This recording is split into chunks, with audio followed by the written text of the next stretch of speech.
Episode 1 की starting में हमें दिखाया जाता है एक लड़की जो कि बैठ के तैयार हो रही रहती है और जो मीड उसे तैयार कर रही रहती है वो कहती है अगर तुम रोओगी तो मैं तुम्हें तैयार नहीं कर पाऊंगी। वो लड़की कहती है वो अच्छा नहीं दिखना चाहती। तभी हमें दिखाया जाता है एक दूसरी लड़की को जो कि बाहर जा रही रहती है और फिर हमें बाहर की जगह को दिखाया जाता है जहाँ पे एक स्टेज रहता है और काफ़ी सारे लोग बैठे हुए रहते हैं। वहाँ पे जैसे ही वो लड़की आती है एक इंसान उसके बारे में बताता है और फिर उन लोगों से कहता है बिड करने के लिए। सभी लोग उसकी बोली लगाना शुरू कर देते हैं। वो लड़की रोती रहती है और कहती है उसे घर जाना है। तभी हमें दिखाया जाता है एक आदमी को जो कि एक लेडी से कहता है इसकी कीमत काफ़ी अच्छी जा रही है, लेकिन वो लेडी कहती है ये नोबल है तो ये लोग इतना कम पैसा क्यों लगा रहे हैं, मैं चाहती हूँ कि इसकी बोली जल्दी से जल्दी बढ़ जाए। दूसरी ओर हमें उसी लड़की को दिखाया जाता है जो कि अभी भी रो रही रहती है। तभी एक लड़की कहती है तुम एक लड़की हो, तुम्हें खूबसूरत दिखना चाहिए। और फिर उसकी बारी आने पे वो काफ़ी खुश होकर बाहर की ओर आने लगती है और जैसे ही वो लड़की भी पहुंचती है वो आदमी फिर से बोली लगाने के लिए कहता है। सभी लोग इसकी काफ़ी अच्छी बोली लगा रहे रहते हैं। तो फिर वो लड़की कहती है इन लोगों की वजह से काफ़ी सारी लड़कियों को रोना पड़ा है। और उसके बाद वो हल्का सा हंसती है और फिर एक मैजिक का इस्तेमाल करती है जो कि रहता है राइफल क्रिएशन। और उसके बाद उसके पास एक राइफल आ जाती है जिसकी मदद से वो अंधाधुंध गोलियां चलाते हुए उन सभी लोगों को मार देती है। तभी हमें दिखाया जाता है वो मेड जो कि तैयार कर रही रहती है उसके पास भी एक हथियार है और वो वहाँ के लोगों को उस हथियार से मारना शुरू कर देती है। वो अपने स्पीयर की मदद से काफ़ी अच्छे से लड़ती है और फिर वहाँ की लड़की को चाबी दे देती है और कहती है बाकियों को लेके यहाँ से भाग जाओ। वो लड़ती रहती है और सभी को हरा देती है और फिर वो दोनों लड़कियां एक साथ आ जाती हैं। जैसा वो लोग मैंने सोचा था वो डिसाइड करते हैं। गोल्डन बाल वाली लड़की आगे को दिखाया जाता है शुरू कर देती है। सिल्वर बाल वाली लड़की अपने मैजिक को तैयार कर रही रहती है और गोल्डन बाल वाली लड़की अपने मैजिक की मदद से उन सभी को हरा देती है। तभी सिल्वर बाल वाली लड़की एक काफी ताकतवर मैजिक का इस्तेमाल करती है जिसका नाम रहता है ब्लेज मैजिक और उसकी मदद से वो लोग काफी बड़ा धमाका करते हैं। और उस धमाके को देख के कोई कहता है ये दिया और टाल्ट का सिग्नल है। और फिर हमें एक लड़की को दिखाया जाता है जो कि कहती है ब्रदर लू जैसा कि मुझे लगा था मार्केस कोलाइडो असल में खराब था। तभी हमें एक लड़के को दिखाया जाता है जो कि कहता है तुमने सही कहा माहा। और फिर माहा बताती है उसने जब चेक किया कि इनका पैसा कहाँ से आ रहा है तो उसे पता चला इनके पास काफी सारा पैसा है और ये सारा का सारा पैसा एक अननोन सोर्स से आ रहा है। और वो सारी की सारी इनकम आ रही थी लड़कियों को बेच के, वो भी नोबल्स को। और फिर वो लड़का कहता है दिया और टाल्ट को अंडरकवर इन्वेस्टिगेशन करना एक सही डिसीजन था क्योंकि उन्हें काफी ज्यादा टाइम लग जाता अगर वो लोग एक लिमिटेड मेंबर वाले ऑक्शन में जाने की कोशिश करते। साथ ही वो लोग नहीं चाहते थे कि इस तरह की और भी चीजें हों, इसीलिए वो लोग इतनी जल्दी किए। फिर वो लड़का कहता है इस तरह का गंदा काम करना और ह्यूमन की ट्रैफिकिंग करना ये बहुत ही बड़ा क्राइम है। आगे वो उस औरत के ऊपर निशाना लगाते हुए कहता है उसने काफी सारे कंट्रीज और नेशनल अफेयर में प्रॉब्लम खड़ी की है और अब किंग के ऑर्डर और साथ ही साथ अपने असैसिन फैमिली के हिसाब से वो उसे खत्म करता है और गोली चला देता है जो गोली जाके उस लेडी को लग जाती है। तभी अचानक से सीन शिफ्ट होता और हमें दिखाया जाता है कोई एक दूसरी स्नाइपर की मदद से काफ़ी सारे लोगों को मार रहा है और वो भी वहाँ पे अपनी पार्टनर के साथ रहता है। वो एक लगातार सारे लोगों को दूर से ही मारता जाता है और उसका एक भी निशाना नहीं चूकता है और उसकी असिस्टेंट उसे दूरबीन की मदद से सभी लोगों की लोकेशन बताती है और वो उन्हें मारता जाता है। तभी हमें दिखाया जाता है वहाँ पे कुछ लोग अभी भी बचे रहते हैं और फिर वो वहाँ से उठ के जाने लगता है। उसकी असिस्टेंट कहती है वहाँ पे अभी भी माफिया बचा हुआ है, हमें उन्हें मारना होगा। लेकिन फिर वो आदमी कहता है उसे ऑर्गेनाइजेशन की तरफ से सिर्फ और सिर्फ 6 लोगों को मारने का टारगेट मिला था। तब भी उसकी असिस्टेंट नहीं मानती है और कहती है वहाँ पे सबसे जरूरी इंसान अभी भी जिंदा है। वो आदमी कहता है उन्हें कोई भी अननेसेसरी चीज नहीं करनी चाहिए। आगे वो आदमी कहता है वो लोग ऑर्गेनाइजेशन के टूल हैं और उन्हें कोई भी ऐसी चीज नहीं करनी चाहिए जिसका उन्हें ऑर्डर नहीं मिला है। फिर वो आदमी कहता है अगर उन्हें माफिया को ही मारना होता तो उन्हें उसे मारने का ऑर्डर मिला होता। उसके बाद वो आदमी कहता है शायद इस बार उनका गोल होगा माफिया के स्ट्रक्चर को बिल्कुल उसी तरीके से छोड़ देना जैसा वो है। साथ ही साथ ऐसा भी हो सकता है कि उनके ऑर्गेनाइजेशन का कोई मेंबर उनके बीच में हो और उन्हें इन्वेस्टिगेट कर रहा हो उसके बाद वो गाड़ी में बैठने जाता है। तभी वो देखता है चांद की ओर और वहाँ पे कुछ उड़ रहा रहता है। वो तेजी से गाड़ी के अंदर बैठता है और कहता है गाड़ी वो चलाएगा, और उसके बाद वो लोग गाड़ी में बैठ के काफी तेजी से आगे बढ़ना शुरू कर देते हैं। इसके बाद वो बताता है आसमान के ऊपर एक ड्रोन उड़ रहा है जिसके अंदर इंफ्रारेड कैमरा है, और उसके बाद उनके ऊपर गोलियां चलने लगती हैं और वहाँ पे एक काफी बड़ी सी गाड़ियों से काफी तेजी के साथ मशीन गन चल रही रहती हैं और उसके अंदर सोल्जर बैठे रहते हैं और वो लोग कहते हैं वो लोग उनके ऊपर हमला कर रहे हैं। तभी उनकी गाड़ी ब्लास्ट कर जाती है और वहाँ पे काफ़ी बड़ा धमाका होता है। उसके बाद हमें थोड़ी देर पहले का सीन दिखाया जाता है जहाँ पे वो कहता है वो पक्का उन्हें ढूंढ लेंगे अपनी ड्रोन की मदद से, और अगर ऐसा है तो वो लोग गाड़ियों को लाइट के साथ चलाएंगे ताकि उनका और भी ज़्यादा ध्यान खींच सकें। ये सुन के उसकी असिस्टेंट बिल्कुल हैरान रहती है और उसके बाद वो कहता है कि सारी की सारी बंदूकों को वहाँ पे टांग दो और उनके ट्रिगर को बांध दो ताकि वो लगातार फायर करती रहें। साथ ही साथ वो ये भी बताता है कि जो उनका ड्रोन का कैमरा है वो काफ़ी ज़्यादा अच्छा है, लेकिन वो सिर्फ एक ही कैमरा है, लेकिन जब वो कैमरा व्हीकल के ऊपर फोकस करेगा तो ये लोग वहाँ से जंप कर जाएंगे, और वो लोग वैसा ही करते हैं। लड़की के पैर के ऊपर चोट लग जाती है वहाँ से गिरने की वजह से। उसके बाद हमें दिखाया जाता है वो लोग एक पत्थर के पीछे छुपे रहते हैं और वो आदमी कहता है उन्होंने जैसा प्लान किया था सब कुछ वैसा ही हुआ। और उसके बाद वो लड़की बताती है उसके पैर के ऊपर चोट लग गई है वहाँ से कूदने की वजह से। उसके बाद वो आदमी उसका इलाज करता है और वो लोग वहीं पे सोना शुरू कर देते हैं। तभी वो लड़की पूछती है आखिर तुम असैसिन क्यों बने हो। वो आदमी कहता है उसके पास और कोई ऑप्शन नहीं था, वो जब से पैदा हुआ था तब से उसे एक ऑर्गेनाइजेशन ने बड़ा किया है और उसके अलावा उन्होंने ही उसे असैसिनेशन की ट्रेनिंग दी है। तभी वो लड़की पूछती है क्या तुम इस काम से खुश हो। तो फिर वो आदमी कहता है इससे तुम्हारा क्या मतलब है, वो हमेशा उस ऑर्गेनाइजेशन के अंदर ही रहा और अब से ऑर्गेनाइजेशन ही उसके लिए उसका सब कुछ है। फिर वो आदमी बताता है वो कुछ दिन बाद नए असैसिन को ट्रेनिंग देगा जापान के अंदर। तो फिर वो लड़की कहती है क्या वो कोई असैसिनेशन निंजा ऑर्गेनाइजेशन है। तो फिर वो आदमी कहता है वो वहाँ पे सिर्फ और सिर्फ नए असैसिन को ट्रेन करेगा ताकि उसे उसके जैसे नौसिखिया असिस्टेंट के साथ काम न करना पड़े। और फिर वो लड़की कहती है वो असल में नौसिखिया नहीं है, लेकिन वो आदमी कहता है तुम बिल्कुल एक नौसिखिया जैसी हो। वो लड़की कहती है भले ही उसने अभी भी शुरुआत की है लेकिन वो अभी भी उन सभी से बेहतर है। तभी वो आदमी अचानक से उसके ऊपर बंदूक तान देता है और उसके बाद वो लड़की कहती है आखिर तुम ये क्या कर रहे हो। तो फिर वो आदमी कहता है वो उसके साथ काम कर रहा है, इसका मतलब ये नहीं कि वो उसे नहीं मार सकता, और उसे वैसे भी सारे के सारे एविडेंस को खत्म करना है और उसे मारने से सारा काम आसान हो जाएगा। आगे वो आदमी कहता है उसे लगा था कि वो लोग जब तक नहीं भाग जाते तब तक वो उसे अपने साथ रखेगा, लेकिन वो उसके ऊपर सिर्फ एक बोझ है। फिर वो पूछने लगता है उस लड़की से कि आखिर उन्हें आगे क्या करना चाहिए। आखिर में वो कहता है उसे सिर्फ उसकी स्किल्स के ऊपर ही भरोसा नहीं करना चाहिए और इसीलिए वो उसे एक नौसिखिया बुला रहा था। उसके बाद वो आदमी वापस से सोना शुरू कर देता है। वो लड़की उसके पर बंदूक तानती है और कहती है मैं तुम्हें गोली मार दूंगी। ये सुन के वो आदमी कहता है अब बहुत हुआ, अब आके सो जाओ। तो फिर वो लड़की कहने लगती है तुमने मुझे अभी भी बताया था कि एक प्रोफेशनल को किसी के ऊपर भी भरोसा नहीं करना चाहिए। तो फिर वो आदमी उठता है और अपने मुट्ठी के अंदर से सारी की सारी बंदूक की गोलियों को निकालता है। ये देख के वो लड़की कहती है आखिर ये तुमने कब किया। वो आदमी कहता है क्या तुम्हें सच में लगा था कि मैं एक लोडेड बंदूक एक ऐसे इंसान को दे दूंगा जिसे मैंने अभी उसी से डराया है। और उसके बाद वो कहने लगता है तुम सच में एक नौसिखिया हो। आगे हमें दिखाया जाता है वो किसी से बात करता है और उसके बाद वो कहता है उसने काम पूरा किया। और फिर वो आदमी कहता है वहाँ पे उसके काम की सारी चीज़ें रखी हुई हैं और जैसा कि उन्होंने प्लान किया है उन्हें वैसा ही करना है। फिर वो आदमी बताता है कि उनको 2 नकली पासपोर्ट मिले हैं और फिर वो लोग एक प्लेन के अंदर बैठ के वहाँ से जाने लगते हैं। फिर वो आदमी सोचने लगता है उसकी जिंदगी और साथ ही साथ उसका असैसिन की ड्यूटी सब कुछ खत्म हुआ। तभी वो देखता है उसका बगल वाला आदमी न्यूज़ देख रहा रहता है जिसमें पता चलता है उनके प्लेन को हाईजैक कर लिया गया है। और ये सुन के उसकी असिस्टेंट उसके पास आती है और वो आदमी कहता है उन्होंने मुझे मारने के लिए इस पूरे के पूरे प्लेन और यहाँ के लोगों को मारने का सोच लिया है। साथ ही साथ वो अपनी असिस्टेंट को बताता है कि उन्होंने उसका इस्तेमाल किया है ताकि वो इस प्लेन के अंदर आके बैठ सके। और फिर वो जाते हुए सोचने लगता है उन्होंने उसके साथ उस लड़की को इसलिए भेजा ताकि वो इस प्लेन के अंदर आके बैठे। साथ ही साथ वो ये भी सोचता है कि वहाँ पे बॉर्डर की सिक्योरिटी और साथ ही साथ वो ड्रोन अपीयर होना एक इत्तेफाक नहीं है। और वो जैसे ही कॉकपिट का दरवाज़ा खोलता है वो देखता है दोनों पायलट मरे हुए हैं और उनके ऊपर गोलियों से हमला किया गया है।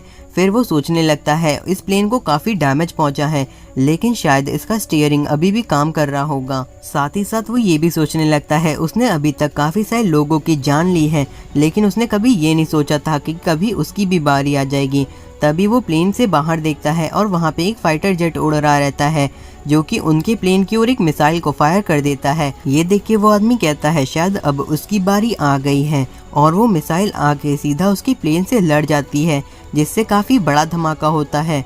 तभी हमें दिखाया जाता है कि वो आदमी एक अजीब सी जगह पे आ गया है, और फिर वो सोचने लगता है उसने अपनी ऑर्गेनाइजेशन के ऊपर ट्रस्ट किया।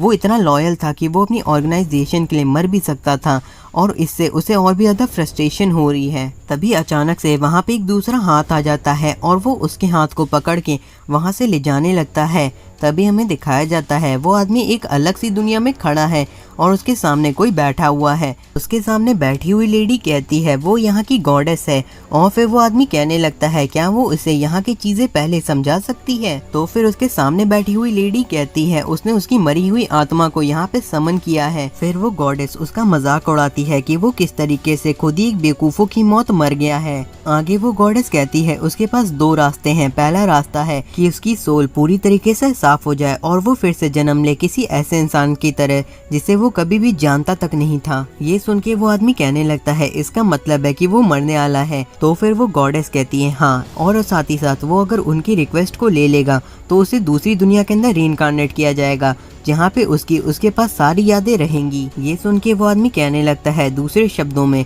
वो अपनी इसी जिंदगी को आगे कंटिन्यू कर सकता है। आगे वो आदमी कहता है उस गॉडेस ने उसे चुना है, इसका मतलब है वो किसी को असैसिनेट कराना चाहती है।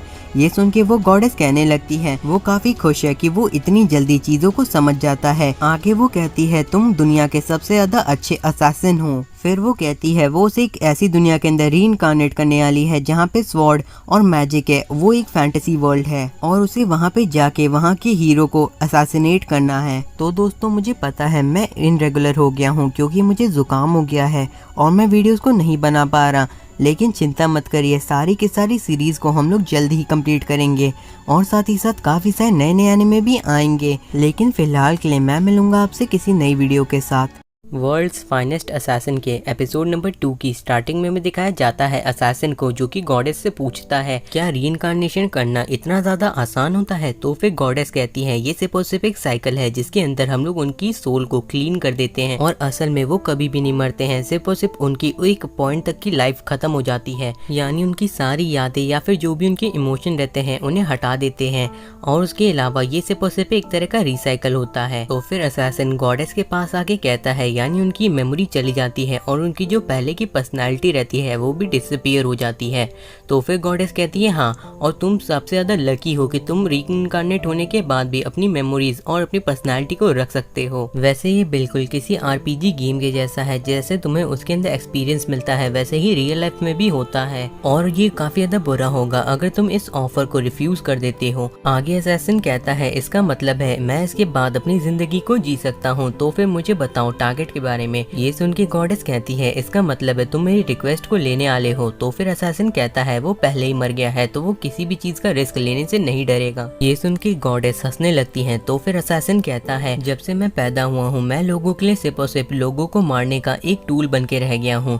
मैं अपनी पूरी जिंदगी बिना इमोशन के बिता दिया, सिर्फ एक अच्छा टूल बन के, और मैंने अपनी आखिरी यादों में सिर्फ इस चीज को रिग्रेट ही किया है कि मेरी जिंदगी ऐसी थी, और अब मैं इन सारे के सारे इमोशंस को नहीं भूलना चाहता, और मैं अपनी अगली जिंदगी में किसी और का टूल नहीं बनना चाहता। ये सुनने के बाद गॉडेस कहती है तुम अगर मेरी रिक्वेस्ट को पूरा कर लेती हो तो फिर मुझे कोई फर्क नहीं पड़ता कि आखिर तुम दुनिया में क्या करते हो। और उसके बाद असैसिन कहता है मुझे नॉलेज दे दो उस वर्ल्ड की, और उसके बाद गॉडेस उसके सर के ऊपर उंगली रखती है और उसके बाद कहती है तुम्हें यहाँ के ब्रेव को खत्म करना है और तुम्हारी डेडलाइन है 18 साल बाद जब तुम उस दुनिया के अंदर पैदा होगे। फिर गॉडेस उसे दिखाती है मैजिक की फाउंडेशन को, और साथ ही साथ वहाँ के कल्चर, टेक्नोलॉजी, एज, और साथ ही साथ ब्रेव के बारे में चीज़ों को। ये सारी चीज़ें देखने के बाद असैसिन कहता है ये ज़्यादा डिफरेंट नहीं है जिस वर्ल्ड में मैं रहता था, सिर्फ यहाँ पे एक बड़ा डिफरेंस है कि यहाँ पे मैजिक एग्जिस्ट करता है और यहाँ के लोग थोड़े पुराने ज़माने में रह रहे हैं, टेक्नोलॉजी उतनी विकसित नहीं हुई है,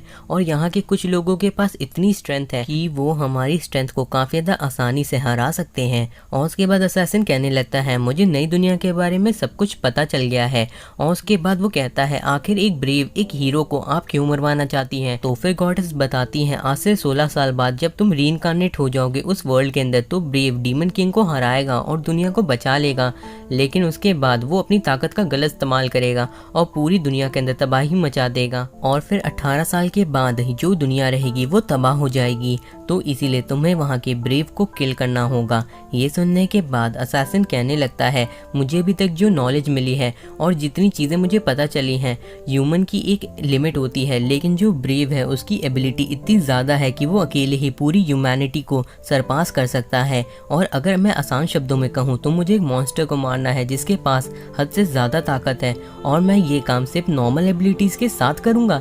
ये सुनने के बाद गॉडेस उसके पास आती हैं और कहती हैं तुम चिंता मत करो, मुझे पता है कि ये काम और कोई नहीं कर सकता, ना एक सोल्जर, ना एक नाइट और ना एक मैजिशियन, ये काम सिर्फ और सिर्फ एक असैसिन कर सकता है। और उसके बाद वो कहने लगती हैं मैंने जैसा सोचा था तुम दुनिया के सबसे फाइनेस्ट असैसिन हो। ये सुनने के बाद असैसिन कहने लगता है मुझे सबसे ज़्यादा ताकत चाहिए, सबसे ज़्यादा एबिलिटी चाहिए। और फिर गॉडेस कहती है तुम चिंता मत करो, मैं तुम्हें सारी स्ट्रॉन्ग एबिलिटीज़ दे दूंगी ह्यूमन के अंदर की। फिर वो उसे एक दूसरी दुनिया के अंदर ले जाती हैं जहाँ पे स्किल्स रहती हैं सारे ह्यूमन की। और उसके बाद वो कहती है यहाँ पे मैं तुम्हारी कोई मदद नहीं करूँगी और उसके बाद तुम्हें यहाँ पे सिर्फ और सिर्फ अपनी स्किल्स को चुनना है और वो मैं तुम्हें दे दूंगी। देन असैसिन पूछने लगता है अगर आप मुझे दूसरी दुनिया से इसमें रीइंकार्नेट करेंगी तो क्या इससे कोई दिक्कत नहीं होगी। तो फिर गॉडेस बताती हैं उनके पास यहाँ पे सोल नहीं है जिन्हें वो रीइंकार्नेट कर पाए, इसलिए वो दूसरी दुनिया की सोल को ला रही हैं और उनको किस्मत से वो मिल गया जिसकी स्किल्स काफी ज्यादा कमाल की हैं। फिर असैसिन कहता है एक आखिरी सवाल, अगर मैं उसे 18 साल से पहले मार दूं जब मेरी तैयारी पूरी हो जाए तो क्या ये ठीक रहेगा। फिर गॉडेस कहती है बिल्कुल नहीं, ऐसा नहीं होगा, क्योंकि जब तक हीरो डीमन किंग को नहीं मार देता तब तक तुम उसे नहीं मारोगे ताकि वो दुनिया को तबाह होने से बचा ले, लेकिन फिर तुम उसे मार देना। ये सुनने के बाद असैसिन कहता है अगर वो दुनिया को बिना ब्रेव को मारे बचा पाए तो क्या ये ठीक रहेगा। तो फिर गॉडेस कहती है अगर तुम ऐसा कर पाए तो ये ठीक रहेगा। और उसके बाद असैसिन कहता है वो उनकी रिक्वेस्ट को लेता है। ये सुनने के बाद गॉडेस काफ़ी खुश रहती हैं और उसे कह देती हैं अपनी एबिलिटी या स्किल्स को चुनने के लिए। फिर असैसिन सोचता है वो 5 कैटेगरी की सिर्फ एक ही स्किल्स को ले पाएगा और इसका मतलब है उसे टोटल 5 स्किल्स मिल पाएंगी। सारी की सारी स्किल्स के बारे में वो सोचता है और उसके बाद वो कहता है मुझे ऐसी स्किल्स चुननी होंगी जिससे मैं उससे लड़ पाऊँ। और वहाँ पे करीब 1 लाख स्किल्स रहती हैं, लेकिन वो एस रैंक की एक स्किल को लेता है सुपर रीजनरेशन, जिससे वो काफ़ी जल्दी ठीक हो पाए। और फिर वो ए रैंक की स्किल्स को लेता है एन्चांटिंग मैजिक, जिसकी मदद से वो किसी भी चीज़ को एन्चांट कर पाएगा। और उसके बाद वो बी रैंक की स्किल्स को लेता है जिससे उसे मिलती है तेज़ी से ग्रो करना और अनलिमिटेड स्टैमिना। फिर वो सी रैंक के अंदर से मार्शल आर्ट्स को चुनता है और जब वो डी रैंक की स्किल्स को देखता है तो फिर वो एक स्किल को देख के काफ़ी हैरान रहता है और कहता है आखिर ये यहाँ पे क्या कर रही है, शायद गॉडेस ने इसके ऊपर ध्यान नहीं दिया। और उसके बाद वो कहता है वो अपनी एलिमेंटल ताकतों को भी चुन सकता है। यहाँ पे टोटल 6 एलिमेंट है, 2 काफ़ी ज़्यादा रेयर हैं और 4 बेसिक एलिमेंट है, लेकिन वो बेसिक आलू को लेगा क्योंकि इससे वो ज़्यादा से ज़्यादा जल्दी रिकवर कर पाएगा। उसके बाद वो वापस उसी वर्ल्ड के अंदर आ जाता है। गॉडेस कहती है लगता है तुमने अपने सारे कॉम्बिनेशन को ले लिया है। और उसके बाद वो कहता है मैंने अपने प्लान को चुन लिया है। फिर गॉडेस कहती है तुम ह्यूमंस काफ़ी इंटरेस्टिंग होते हो क्योंकि तुमने उन्हीं स्किल्स को लिया है जो सुनने में काफ़ी ज़्यादा ताकतवर लगती हैं। ये सुनने के बाद असैसिन गॉडेस से कहता है वैसे भी मुझे एक मॉन्स्टर को मारना है जिसके पास 30 स्किल्स रहेंगी। और उसके बाद वो कहती हैं तुम क्या तैयार हो। असैसिन कहता है हाँ। आखिर में वो असैसिन को बताती हैं तुम्हें रीइंकार्नेट किया जा रहा है एक नोबल, जहाँ पे तुम एक असैसिन की तरह काम करोगे। और वहाँ से जाते हुए असैसिन सोच रहा रहता है अगर एक मिशन करने से मुझे मेरी ज़िंदगी वापस मिल जाएगी तो उससे फ़र्क नहीं पड़ता। और वो वहाँ से जाने लगता है और कहता है इस बार वो अपनी खुशी को हासिल करके रहेगा। तभी हमें दिखाया जाता है एक लेडी को जो कि कहती हैं ये एक लड़का है। ये सुनने के बाद वहाँ पे एक लेडी लेटी रहती है और वो कहती है क्या सच में। और फिर हमें उसी लेडी को दिखाया जाता है वो भी असैसिन के पर्सपेक्टिव से, जो कि एक बच्चा रहता है। और उसके बाद उनका हस्बैंड कहता है इसका नाम हम लोग ल्यूग रखेंगे। फिर वो बच्चे के पास आके उसे सहलाने लगते हैं और उसके बाद वो कहते हैं सियान हमें इसे असैसिन की लेसन्स देने होंगे। ये सुनने के बाद वो लेडी काफ़ी नाराज़ हो जाती हैं और कहती हैं उन्हें डर लग रहा है कि कहीं वो रूफ की तरह इसे भी ना खो दें। लेकिन फिर उसके फादर कहते हैं वो ऐसा कभी नहीं होने देंगे और अगर उन्हें इसे बचाए रखना है तो उन्हें इसे ताकतवर बनाना होगा। तभी ल्यूक अपनी आंखें खोलता है और कहता है उनके फादर का नाम है सियान और उसकी मदर का नाम है एस्ली। देन वो कहता है वो एल्वन किंगडम की असैसिन नोबल फैमिली के अंदर रीइंकार्नेट हुआ है। और फिर हमें दिखाया जाता है ल्यूक को जो कि थोड़ा बड़ा हो गया और वो यहाँ पे ट्रेनिंग कर रहा है। फिर वो बताता है यहाँ पे 7 साल बीत चुके हैं उसे रीइंकार्नेट हुए, लेकिन वो अभी मैजिक को यूज़ नहीं कर सकता। मैजिक काफ़ी ज़रूरी है ब्रेव को मारने के लिए, लेकिन उसके लिए उसे एक टीचर चाहिए। फिर वो पेड़ की डाली से उल्टा लटक के अपने सेंसेस का इस्तेमाल करते हुए बो से निशाना लगा के एक छोटे से खरगोश को मार देता है। फिर हमें दिखाया जाता है उसकी मदर उस खरगोश को देख के कहती हैं तुमने इसे काफ़ी अच्छी तरीके से हंट किया है। और उसके बाद वो कहता है मुझे हंटिंग अच्छी लगती है और मैं इसे खुद पकाना चाहता हूँ। ये सुन के उसकी मदर नाराज़ होती हैं, लेकिन उनके फादर कहते हैं उसे ये करने दो। उसकी मदर कहती हैं वो मदर है तो उन्हें ये सारे काम करने चाहिए। और फिर वो ल्यूक की कुकिंग की तारीफ़ करने लगती हैं। ल्यूक कहता है इसमें ऐसा कुछ खास नहीं है। और फिर ल्यूक कहने लगता है उसे ज़्यादा से ज़्यादा मीट या प्रोटीन चाहिए ताकि उसकी बॉडी और साथ ही साथ मसल्स बोन्स सब कुछ अच्छे से ग्रो कर पाए। और फिर उसकी मदर उसके खाने को खा के काफ़ी खुश होती हैं। और उसके फादर कहते हैं ल्यूक सच में एक काफ़ी जीनियस बच्चा है, वो काफ़ी अच्छी कुकिंग कर लेता है। फिर वो सोचने लगता है उसने ये सही चीज़ें कभी एक्सपीरियंस नहीं की थी अपनी पुरानी ज़िंदगी में। उसकी मदर काफ़ी ज़्यादा अच्छी हैं और उसके फादर का जो पब्लिक के लिए चेहरा है वो काफ़ी अच्छा है। लेकिन और तभी उसके फादर कहते हैं चलो हम लोग चलते हैं ट्रेनिंग ग्राउंड के लिए। ल्यूक वहाँ पे लाइट जलाते हुए आ जाता है जो कि एक बेसमेंट रहता है। वहाँ पे उसके फादर उससे कहते हैं अपने कपड़े उतारने के लिए और फिर वो उसकी बॉडी के मसल्स और साथ ही साथ बोन को चेक करने लगते हैं। फिर ल्यूक बताता है उसके फादर काफ़ी ज़्यादा अच्छे डॉक्टर हैं एल्वन किंगडम के अंदर और वो यहाँ के नोबल्स को ट्रीटमेंट देते हैं। आगे ल्यूक कहता है वो लोग यहाँ पे डेथ और लाइफ को कंट्रोल करते हैं और किंगडम को सपोर्ट करते हैं। साथ ही साथ वो बताता है वो अपने फादर के साथ ट्रेनिंग करता है ताकि वो ब्रेव को असैसिनेट कर पाए और उसके फादर ने उसे मेडिकल और साथ ही साथ असैसिनेशन की ट्रेनिंग दी है। उसके बाद ल्यूक के फादर कहने लगते हैं तुम काफ़ी जल्दी ग्रो कर रहे हो और तुम्हारा जो रेट है ठीक होने का वो भी काफ़ी अच्छा है। मेरे ख्याल से तुम्हारा स्टैमिना काफ़ी होगा एक सर्जरी के लिए। फिर वो अपनी आंखों को दिखाते हैं और कहते हैं ये हमारी फैमिली का एक सीक्रेट है। फिर वो बताते हैं इन आंखों को एनहांस किया गया है जिससे ये मैजिकल पावर और साथ ही साथ अलग अलग चीज़ों को सेंस कर सकते हैं। फिर वो कहते हैं क्या तुम्हें इस सर्जरी से डर लग रहा है? ल्यूक कहता है उसे अपने फादर पे भरोसा है और ये सुन के उसके फादर खुश हो जाते हैं। फिर ल्यूक की आंखों पे पट्टी बंधी रहती है और उसकी मदर उसे खाना खिला रही रहती हैं और फिर वो ल्यूक को थोड़ा सा परेशान करने लगती हैं। ल्यूक देखता है उसके फादर आ गए तो वो वहाँ पे चला जाता है। उसके बाद ल्यूक के फादर कहते हैं भले ही तुम काफ़ी अच्छे हो लेकिन तुम अभी भी असैसिनेशन की स्किल्स को सीख रहे हो। आगे वो ल्यूक से कहते हैं पट्टी निकालने का वक्त आ गया और वो पट्टी को हटा देते हैं। ल्यूक अपनी आंखें खोलता है और वहाँ के नज़ारे को देख के काफ़ी खुश हो जाता है और फिर वो अपनी आंखों से फोकस करने की कोशिश करता है और वो पानी के अंदर की मछलियों को भी देख पा रहा था और उसके सेंसेस काफ़ी ज़्यादा तेज़ हो चुके थे। उसके बाद वो अपने फादर के अंदर के मैजिक को देखने की कोशिश करता है और उसे सब कुछ बिल्कुल साफ दिखाई दे रहा था। उसके बाद ल्यूक कहने लगता है मैं तुम्हें ये सारी चीज़ें सिखाऊंगा क्योंकि तुम्हें ये चीज़ें अपने बच्चों को भी कभी ना कभी करनी होगी। और फिर वो ल्यूक से कहने लगते हैं तुम्हारे लिए टीचर मिल गया है और तुम उसके सामने अच्छी तरीके से बिहेव करना। ये सुन के ल्यूक काफ़ी खुश रहता है। अगले सीन में हमें दिखाया जाता है उसकी मम्मी किसी चीज़ को क्यूट कह रही रहती है और सामने ल्यूक खड़ा रहता है जिसने अजीब से लड़कियों जैसे कपड़े पहने थे। फिर वो कहने लगता है वो ऐसे कपड़े में अपने टीचर से नहीं मिलेगा। उसकी मदर उसे इमोशनल ब्लैकमेल करती है और फिर ल्यूक मान जाता है। वो अपने फादर के साथ खड़ा रहता है अपने टीचर के इंतज़ार में। तभी वहाँ पे एक बगी आती है और उसके अंदर से एक लड़की निकलती है। उसे देख के ल्यूक अपने मन में सोचता है ये तो एक बच्ची है। उस लड़की को देख के उसके फादर कहने लगते हैं तुम काफ़ी बिजी हो लेकिन यहाँ पे आने के लिए तुम्हारा शुक्रिया। फिर वो लड़की आके ल्यूक को देखने लगती है और कहती है मुझे तो लगा था कि तुम एक लड़के हो। तो फिर ल्यूक कहता है ये उसकी मदर ने किया है और साथ ही साथ वो कहती है तुम्हें लग रहा था शायद कि मैं बच्ची हूँ है ना। और फिर वो फ्लेम मैजिक को कास्ट करती है जो कि काफ़ी ताकतवर रहता है और फिर वो बताती है वो स्वेगियल किंगडम के टॉप 5 मैजिशियंस में से एक है। असैसिन गॉट रीइंकार्नेट की स्टार्टिंग में हमें दिखाया जाता है ल्यूक उसे बताता है अपना नाम और साथ ही साथ वो ये भी बताता है कि वो अभी 7 साल का है और उसके बाद वो कहता है मुझे आपकी गाइडेंस चाहिए। तो फिर डिया कहने लगती है उसे इतना फॉर्मल होके बात करने की ज़रूरत नहीं है, वो उससे सिर्फ 3 साल बड़ी है और उसके बाद वो कहती है मैं कल से लेके 2 हफ्ते तक तुम्हें मैजिक सिखाऊंगी। और उसके बाद वो उसके हाथ के अंदर एक पत्थर दे देती है और बताती है यह है फुल स्टोन, ये तुम्हारी मदद करेगा तुम्हारी मैजिक की ताकत को पहचानने में। तुम इसके अंदर अपने मैजिक को डाल सकते हो और उसके बाद ये पता करेगा कि तुम्हारी माना कैपेसिटी कितनी है। और उसके बाद वो कहती है इस फुल स्टोन के अंदर अपनी ताकत को भरना शुरू करो।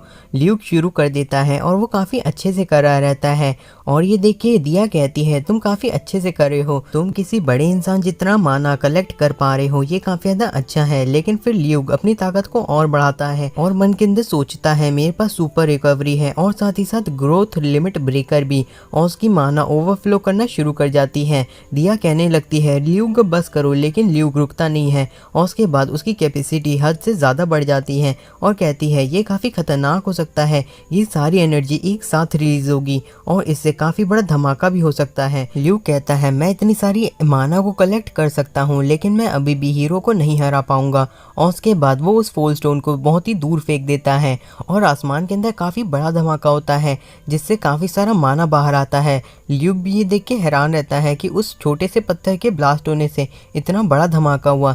दिया कहने लगती है ल्यूक तुम ठीक हो ना। और तभी ल्यूक के पेरेंट्स आ जाते हैं और कहते हैं आखिर यहाँ पे क्या हो रहा था। तो फिर दिया कहने लगती है वो माफ़ी चाहती है, उसने ध्यान नहीं दिया कि ल्यूक का माना काफ़ी ज़्यादा है। लेकिन फिर उसके फादर कहने लगते हैं मैं इसके बारे में नहीं पूछ रहा हूँ। तो फिर दिया बताती है ऐसा इसलिए हुआ क्योंकि ल्यूक का मैजिक काफ़ी ज़्यादा था। और ये सुन के ल्यूक की मदर काफ़ी खुश हो जाती हैं और उसके फादर कहने लगते हैं ये काफ़ी कमाल का है और ये सुन के हमें काफ़ी अच्छा लगा। और उसके बाद वो लोग कहते हैं तुम लोग मैजिक की प्रैक्टिस करो, हम लोग यहाँ से जा रहे हैं। फिर ल्यूक की मदर उससे कहने लगती है तुम्हारा मैजिक तुम्हारी तरह ही खूबसूरत है। और ये कहने के बाद वो लोग वहाँ से जाने लगते हैं। ल्यूक के फादर जाते हुए कहते हैं इसे कोई ऐसा मैजिक सिखा दो जिससे इसको असैसिनेशन में मदद मिले। और फिर दिया कहने लगती है वो हम लोग के ऊपर गुस्सा नहीं थे। ल्यूक कहता है उसके पेरेंट्स थोड़े से डिफरेंट है। उसके बाद ल्यूक दिया से एक दूसरा फुल स्टोन मांगने लगता है, लेकिन दिया कहती है वो ऐसा नहीं कर सकती क्योंकि उसकी टेरिटरी की प्रॉपर्टी है और वो उसे नहीं दे सकती।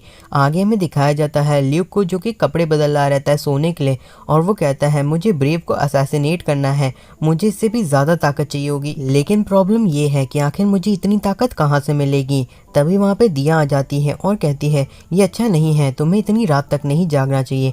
और फिर वो उसी के साथ सोना शुरू कर देती है। और ल्यूक कहता है हम दोनों भाई बहन नहीं है तो हम लोग यहाँ पे एक साथ क्यों सो रहे हैं। तो फिर दिया कहने लगती है वो उसकी टीचर है और वो उसके बिल्कुल छोटे भाई जैसा है तो ये ठीक है। और वो कहने लगती है उसे अपने टीचर की हर बात को मानना चाहिए और ल्यूक भी मान जाता है। आगे हमें दिखाया जाता है वो अब एलिमेंटल पावर्स की ट्रेनिंग करने के लिए आए रहते हैं।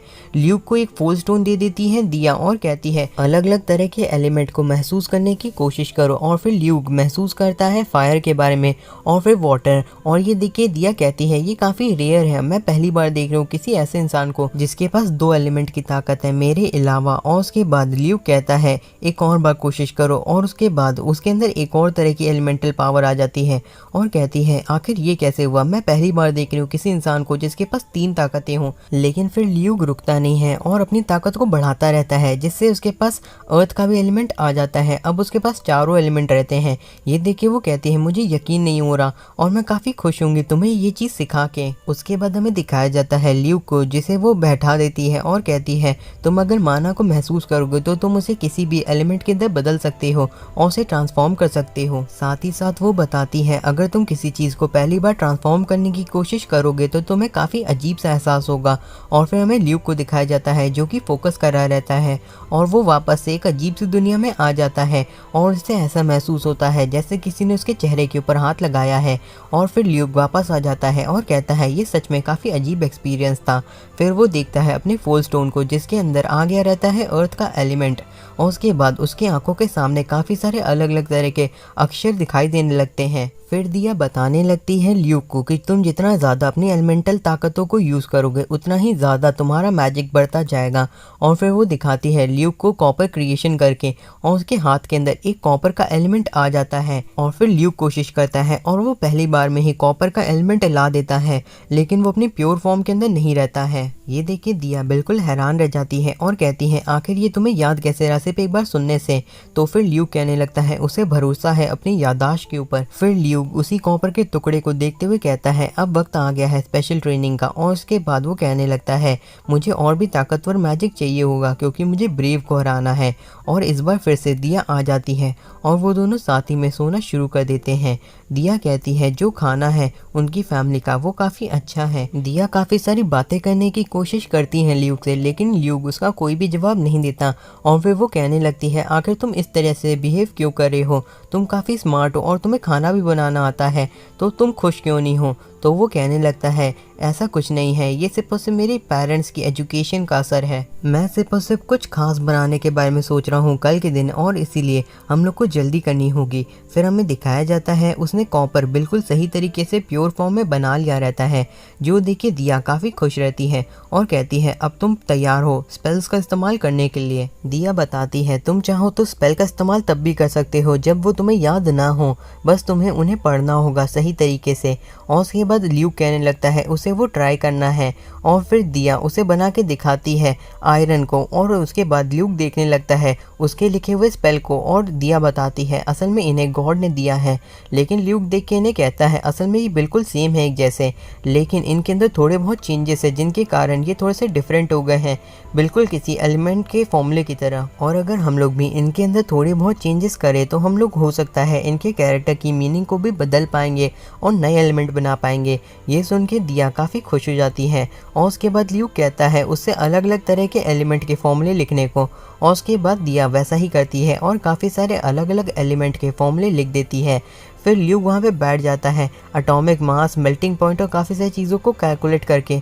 वो बताता है अगर हम लोग इस तरह के चेंजेस करेंगे तो हो सकता है हम लोग सिल्वर की जगह सीधा गोल्ड को भी क्रिएट कर पाएंगे। ये सुन के दिया काफ़ी खुश हो जाती है कि वो लोग सीधा सोना बना पाएंगे। और उसके बाद ल्यूक कहता है उससे मैजिक परफॉर्म करने के लिए। दिया वैसा ही करती है और स्पेल का इस्तेमाल करती है, लेकिन वो बेहोश हो जाती है और उसका मैजिक भी काम नहीं करता और वो कहती है उसका सर दुखने लगा है। फिर ल्यूक भी सेम स्पेल को कास्ट करता है, लेकिन उसके हाथ में गोल्ड का एक ब्रिक आ जाता है और वो कहता है लगता है जिसके पास बी रैंक की चार्टमेंट स्किल है वो इस तरीके से खुद के बनाए हुए स्पेल का इस्तेमाल नहीं कर सकता है। और फिर ल्यूक एक और स्पेल लिख देता है और कहता है तुम चाहो तो इसे ट्राई कर सकती हो। और दिया काफ़ी खुश होकर उसके हाथ से पेपर ले लेती है और कहती है मैं काफ़ी ज़्यादा एक्साइटेड हूँ। और उसके बाद वो स्पेल को कास्ट करती है और उसके हाथ के अंदर भी एक गोल्ड ब्रिक आ जाता है और वो कहती है तुम सच में कमाल के हो, तुम खुद के मैजिक को भी क्रिएट कर सकते हो। और फिर वो दोनों एक दूसरे से हाथ मिलाते हैं और कहते हैं वो लोग काफ़ी सारे नए नए मैजिक को क्रिएट करेंगे। फिर हमें दिया और ल्यूक को दिखाया जाता है जो कि साथ मिलके खाते हैं, सोते हैं और उसके बाद साथ मिलके नए नए तरह के मैजिक बनाते हैं। और फिर ल्यूक लाया रहता है दिया को एक जंगल के अंदर ताकि वो लोग सेफ रह सकें। और उसके बाद वो कहता है मेरे पास एक सीक्रेट है। और फिर वो राइफल क्रिएशन नाम के मैजिक का इस्तेमाल करता है, एक राइफल बनाता है और बताता है इसके अंदर एक छोटा सा धमाका होता है टंगस्टन के अंदर और इससे बुलेट काफ़ी तेज़ी से निकलती है। फिर दिया भी सेम चीज़ करती है। फिर ल्यूक अपनी उसी राइफल को लेके सोचने लगता है इसकी मदद से मैं स्नाइप कर सकता हूँ जैसे मैं अपनी पिछली ज़िंदगी में करता था, लेकिन मुझे नहीं लगता कि ये ब्रेव के सामने काफ़ी रहेगी। और फिर वो एक काफ़ी बड़ा मैजिक कास्ट करता है और इस बार उसने कैनन को बनाया रहता है और वो कैनन काफ़ी ज़्यादा बड़ी सी रहती है। फिर ल्यूक एक फायर भी कर देता है जिससे काफ़ी बड़ा धमाका होता है। और फिर ल्यूक देखता है कैनन के सामने के हिस्से को जो कि पूरी तरीके से टूट चुका रहता है एक शॉट के बाद ही। और जो दिया रहती है वो कहती है उसे इन सभी बड़ी चीज़ों की ज़रूरत नहीं है, उसके लिए एक राइफल ही काफ़ी है। उसके बाद हमें दिखाया जाता है वो दोनों साथ में ही सो रहे रहते हैं, तभी आंखें दिया उसे पकड़ लेती है और कहती है मैं यहाँ पे हमेशा के लिए रहना चाहती हूँ, लेकिन ऐसा नहीं हो सकता, उसे यहाँ से वापस जाना ही होगा भले ही वो ना चाहे। और फिर ल्यूक उठता है और उसे एक मैजिक से नाइफ बना के देता है जो कि बना रहता है टाइटेनियम से।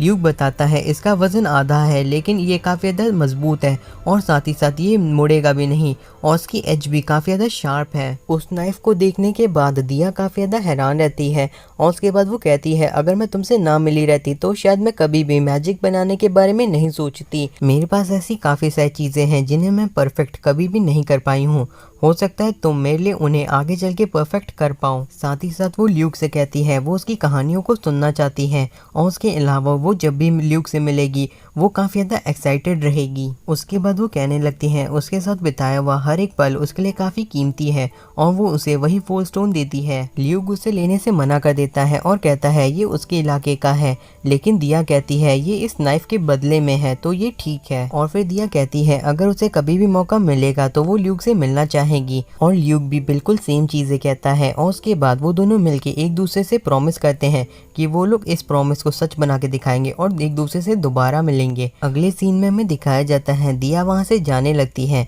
और ल्यूक के पेरेंट्स से कहती हैं आपका बेटा बिल्कुल एक जीनियस है और ये सुन के उसके पेरेंट्स काफ़ी खुश जाते हैं। आखिर में दिया उसे गुड बाय कहती है और कहती है कि वो प्रॉमिस के बारे में ना भूले और ये सुन के ल्यूक हल्की सी स्माइल देता है और दिया वहाँ से चली जाती है। फिर उसके फादर कहने लगते हैं वो काफ़ी खुश है कि उनका बेटा इतना ज़्यादा ब्रिलियंट है। फिर ल्यूक के फादर कहते हैं आज से वो उसे सिखाएंगे उनकी फैमिली के पीछे के सच के बारे में और ये सुन के ल्यूक कहता है किस तरह की सच्चाई के बारे में। आगे हमें दिखाया जाता है वो लोग बैठे रहते हैं एक कैरेज के अंदर। ल्यूक के फादर पूछते हैं कि आखिर उनकी फैमिली का मकसद क्या है, तो फिर ल्यूक कहता है उनका मकसद है इस किंगडम की शान को बनाए रखना और साथ ही साथ जो भी परेशानियां हो इस देश के अंदर उसे वहीं पे खत्म कर देना। आखिरी में ल्यूक के फादर कहते हैं तुम पूरी तरीके से तैयार हो, अब वक्त आ गया है तुम्हारी स्किल्स को आखिरी टच देने का। और उसके बाद ल्यूक देखता है खिड़की से बाहर और कहता है आखिर वो क्या है। उसके फादर कहते हैं वो एक जेल है और वो लोग उसके अंदर आ जाते हैं। फिर उसके फादर बताते हैं यहाँ पे वो क्रिमिनल्स हैं जिन्हें मौत की सज़ा दी गई है। आगे वो बताते हैं वो इन लोगों का इस्तेमाल करते हैं अपनी मेडिकल प्रैक्टिस और साथ ही साथ असैसिनेशन की ट्रेनिंग के लिए। साथ ही साथ वो बताते हैं किसी भी जानवर को मारना काफ़ी आसान रहता है, लेकिन जब एक इंसान दूसरे इंसान को मारता है तो उसके अंदर से हर तरह की हेजिटेशन निकल जाती है और वो अब किसी भी चीज़ को करने के लिए तैयार रहता है। और इसी तरह की ट्रेनिंग को करवाने के लिए मैं तुम्हें सिखाऊंगा लोगों को मारना। ये सुन के ल्यूक कहता है तो फिर आपने मुझे क्यों सिखाया कि लोगों को मारने से पहले एक बार सोचना चाहिए। आगे ल्यूक कहता है लोगों को मारने वाले हथियार के तौर पे आप मुझे सिखाएंगे अपने इमोशंस को मारना, है ना। और उसके बाद उसके फादर कहते हैं नहीं ऐसा नहीं है, तुम कोई टूल नहीं हो, तुम एक ह्यूमन हो। साथ ही साथ किसी चीज़ को करने के लिए तुम्हें वो सारी चीज़ें करनी चाहिए जो कि ज़रूरी हो उसे करने के लिए, और उसके अंदर तुम्हारा दिल भी होना चाहिए। लेकिन जब बात आए किंगडम की तो फिर तुम्हें बात को समझना चाहिए और फिर मार देना चाहिए, क्योंकि तुम्हें अगर किसी के दिल को समझना है तो तुम्हें एक बिल्कुल नॉर्मल इंसान की तरह उसे समझना होगा, क्योंकि एक इंसान होना भी एक हथियार है एक असैसिन का। ये सारी चीज़ें सुनने के बाद ल्यूक सोचने लगता है वो सिर्फ और सिर्फ आधा ही समझ पाया है, लेकिन अब इससे फ़र्क नहीं पड़ता है, उसे बस इसके बारे में सोचते रहना होगा। और उसके बाद उसके फादर एक दरवाज़ा खोल देते हैं और कहते हैं अब तुम्हारा वक्त आ गया है पहली बार किसी को मारने का। उस कमरे के अंदर एक लड़की रहती है जो कि काफ़ी रो रही रहती है और कहती है मुझे मत मारो। ल्यूक अंदर आता है और उसके बाद वो थोड़ा सा हैरान रहता है उस लड़की को देख के, लेकिन फिर वो शांत हो जाता है। फिर ल्यूक के फादर कहते हैं मार्गरेट 19 साल की तुमने चोरी की है और जब तुम्हें 2 बूढ़े लोगों ने देख लिया तो फिर तुमने उन्हें मार दिया और उसके बाद उनके घर को भी आग लगा दिया। लेकिन फिर वो लड़की रोने लगती है और कहती है ऐसा उसने जानबूझ के नहीं किया है, उसे भूख लगी थी और उसे सिर्फ और सिर्फ थोड़ी सी रहम चाहिए थी। लेकिन फिर ल्यूक के फादर कहते हैं तुमने और भी काफ़ी सारे क्राइम किए हैं जिसके कारण तुम्हें मौत की सज़ा सुनाई गई है। वो लड़की काफ़ी रोते हुए कहने लगती है मेरी मदद करो, मैं कुछ भी कर सकती हूँ, मुझे माफ़ कर दो। ल्यूक के फादर उसकी बातों पर बिल्कुल भी ध्यान नहीं देते और कहते हैं ल्यूक से तुम आखिर इसे कैसे मारना चाहोगे। वो लड़की कहने लगती है उसे ना मारने के लिए, लेकिन फिर ल्यूक कहता है एक तेज चाकू के साथ, और अच्छा होगा कि तुम हिलो भी मत, क्योंकि तुम्हें कब मौत मिल जाएगी तुम्हें पता भी नहीं चलेगा, बिल्कुल एक सुई चुभने जैसे। वो लड़की ये देख के काफ़ी डरी हुई रहती है और ल्यूक से रुकने के लिए कह रही रहती है। ल्यूक जैसे ही उसके पास आ जाता है तो फिर वो लड़की अचानक से खड़ी होती है और चिल्लाने लगती है। ल्यूक कहता है इससे पहले कि तुम्हें दर्द महसूस हो तुम बेहोश हो चुकी रहोगी, तो तुम्हें दर्द महसूस नहीं होगा, और वो उसके हाथ को काट देता है। वो लड़की चिल्लाते हुए कहती है आखिर तुम्हारी हिम्मत कैसे हुई। और फिर वो लड़की कहने लगती है ल्यूक के फादर से तुमने कहा था कि अगर मैं अपनी आंखों को काफ़ी ज़्यादा बड़ा कर लूँगी और रोती रहूँगी तो तुम मुझे बचा लोगे, लेकिन देखो मेरे साथ क्या हुआ, मेरा हाथ कट गया। साथ ही साथ वो लड़की कहती है मैं तुम्हें मार के जला दूंगी बिल्कुल उन्हीं बूढ़े लोगों की तरह। और फिर वो ल्यूक से कहने लगती है। फिर वो लड़की ल्यूक से कहने लगती है तुम हेल के अंदर जाओगे जहाँ पे तुम्हें डीमन खा जाएंगे। ल्यूक कहता है ये काफ़ी अच्छा होगा और फिर वो अपने उसी नाइफ को उस लड़की की ओर फेंक देता है और कहता है फाइनेस्ट असैसिन एपिसोड नंबर 4 की स्टार्टिंग में हमें दिखाया जाता है एक लड़की को जो कि जंगल में खड़ी रहती है और उसके बाद वो नीचे गिर जाती है। फिर वो सोचने लगती है कि उसकी फैमिली हमेशा से ही गरीब थी और उनके पास खाना खाने के लिए भी पैसा नहीं था, इसीलिए उन लोगों के पास और कोई चॉइस नहीं थी। उन्हें अपने फैमिली के अंदर के लोगों को कम करना पड़ा और उन्होंने उस लड़की को छोड़ दिया। फिर वो लड़की सोचती है उस जैसे बच्चे की किसी को ज़रूरत नहीं है और उसके बाद वो अपने हाथ को देखते हुए काफ़ी दुखी हो जाती है। तभी वो उठने की कोशिश करती है और कहती है उसे किसी भी कीमत पे यहाँ से जाना होगा वापस अपने घर। तभी वहाँ पे एक वुल्फ का झुंड आ जाता है और उसको देख के वो लड़की कहती है लगता है कि मैं अकेली ही भूखी नहीं हूँ, यहाँ पे और भी लोग हैं। आगे हमें दिखाया जाता है एक मार्केट को जहाँ पे किसी तरह का फेस्टिवल चल रहा रहता है और वहाँ पे ल्यूक की मदर जाके चीज़ें खरीदना शुरू कर देती हैं और फिर ल्यूक कहता है मुझे कुछ भी नहीं खाना है, आप ये सब करना बंद करिए।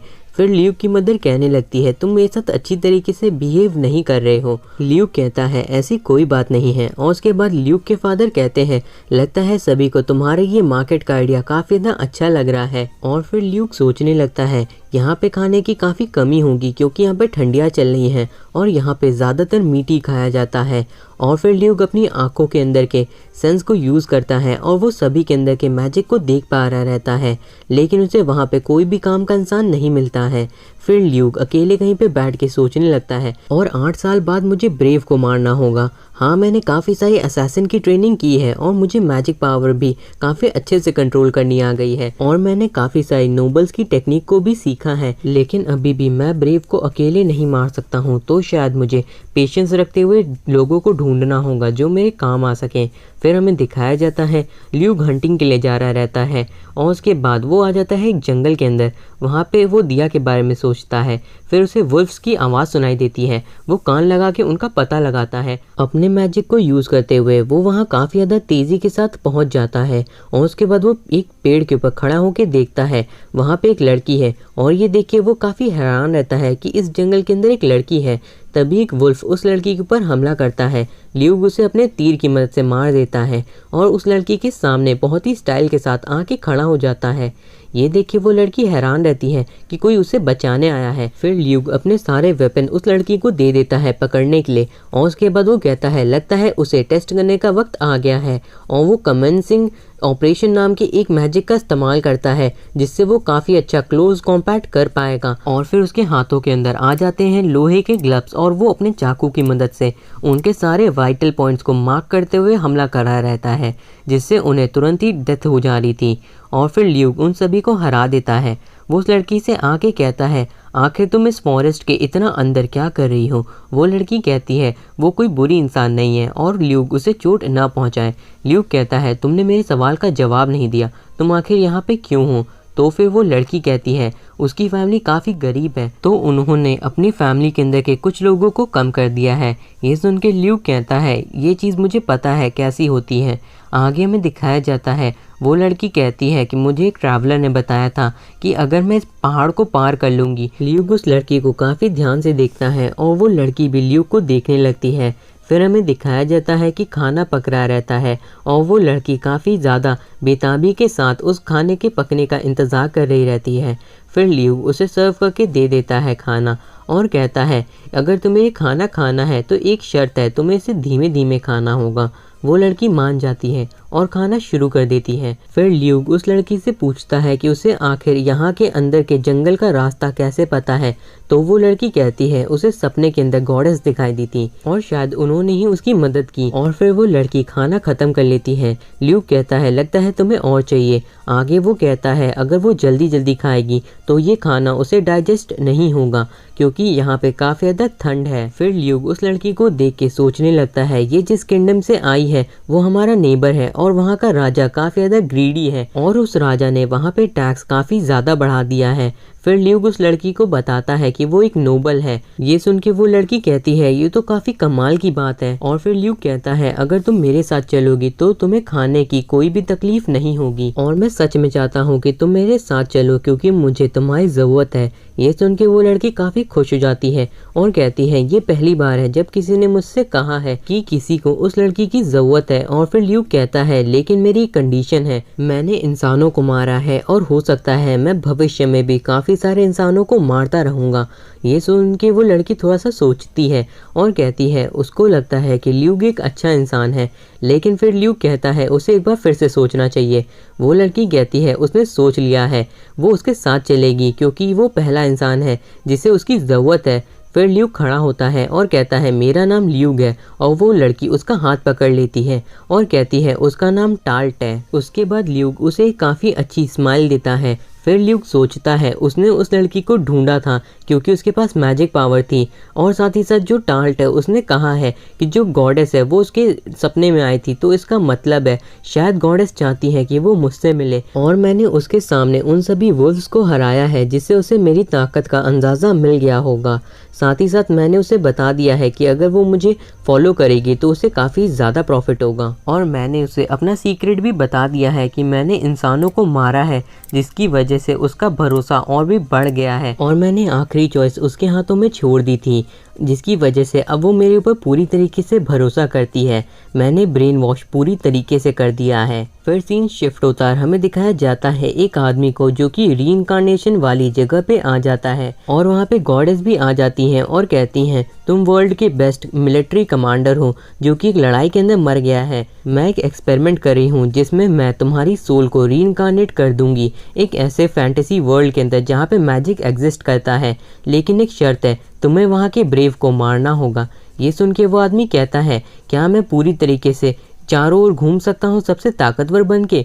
तो फिर गॉडेस कहती है हाँ हो सकता है अगर तुम अपनी सारी जिम्मेदारियों को पूरा कर दो। तो फिर वो आदमी कहता है ठीक है, वो इस मिशन को लेता है और पूरा करेगा। उसके बाद हमें दिखाया जाता है गॉडेस देखती है उस आदमी को 40 साल बाद, जहाँ पे उसकी प्रोग्रेस बिल्कुल भी अच्छी नहीं रहती है, वो खा के मोटा हो गया रहता है। और फिर गॉडेस कहती है ये तो एक नंबर का कामचोर और आलसी इंसान बन गया है।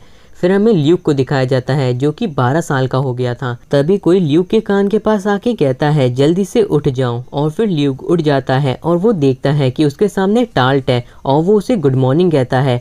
टाल्ट कहती है कि मैंने पहले ही खाना बना लिया है। तो फिर ल्यूक बताता है वो असल में एक सपना देख रहा था जिसमें वो सोच रहा था 2 साल पहले वो इससे कैसे मिला था। ये सुन के टाल्ट थोड़ा सा नाराज होती है और कहती है वो पहले अच्छी नहीं दिखती थी और वो काफी पतली थी। फिर ल्यूक खाना खाने लगता है और टाल्ट उसका बिल्कुल अच्छी तरीके से ख्याल रख रही रहती है। टाल्ट कहता है तुम्हें इस तरीके से मेड के काम करने की कोई भी ज़रूरत नहीं है। लेकिन फिर ल्यूक की मदर कहने लगती है टाल्ट काफ़ी ज़्यादा भरोसेमंद है।